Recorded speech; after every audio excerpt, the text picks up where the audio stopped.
Salut tout le monde, c'est Big Gaming 84 et on se retrouve aujourd'hui pour le tuto peinture de l'Opel Blitz de chez Heller, mais aux couleurs désert. Alors je suis désolé, la première partie de la vidéo est de très mauvaise qualité, tout simplement l'éclairage n'était pas bon du tout. Donc heureusement, c'est pour les parties les moins intéressantes, c'est-à-dire la sous-couche en Desert Yellow de chez Tamiya et la lumière en Bone de chez MIG. Voilà, ces deux parties-là, vous voyez d'ailleurs la lumière, j'ai essayé d'améliorer la luminosité, etc. Bah, ça n'a pas du tout marché, malheureusement, ça a été catastrophique. Euh, Désolé, hein, il n'y a pas eu... en plus, j'ai dû couper au moins 10 minutes de vidéo. Enfin non, 18 minutes réelles, ce qui faisait à peu près 5 minutes de vidéo. Sur des parties, par exemple, faire l'outillage en marron, et diverses petites choses, peindre le barda qu'il y a dans la benne du deuxième camion, tout ça. Donc malheureusement, j'ai pas pu, voilà. Et pareil, les bâches du coup sont passées à la trappe parce que j'ai pas pu, tout simplement. Donc avec du medium gray, on va faire le bout des outils. Après avoir fait la calandre avec du lavis noir, la calandre avec du lavis noir, ça permet d'avoir, enfin le radiateur plutôt, ça permet de faire un radiateur réaliste. Voilà, les radiateurs étaient noirs, hein, c'est comme ça qu'étaient faits les radiateurs. Le gold leaf, alors moi c'est un truc que j'aime énormément utiliser pour peindre le blason à l'avant, le blason Opel.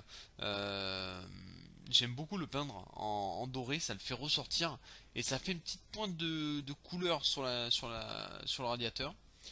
Après le Lavi Desert Born de chez MIG, alors je l'ai utilisé pour tout simplement surligner certaines choses sur la benne, euh, ce qui fait un peu de travail, mais un travail assez sympathique et qui donne de l'effet, qui donne du relief sur la benne. Après, vous pouvez le faire en brossage à sec, certains le feront comme ça, ou avec un lavis plus marqué, etc. Moi j'ai pris un Desert Born parce que ça se marie bien avec les couleurs de base et avec la lumière. Faut pas oublier que quand vous mettez un petit peu de lumière sur un véhicule, il faut pas la casser complètement derrière. Ensuite, on passe aux pigments. Alors, les pigments, toujours deux manières de les appliquer, de manière sèche ou de manière humide, entre guillemets. Moi, j'utilise les deux. Ça dépend pourquoi.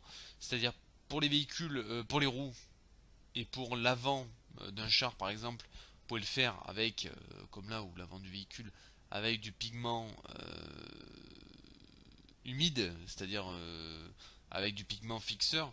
Pourquoi? Ben parce que ça va faire des amas de terre et de sable, tandis que sur le camion en général, c'est bien de le faire à sec, parce que ça fait comme un brossage à sec, mais en moins marqué et en mieux fini, tout simplement.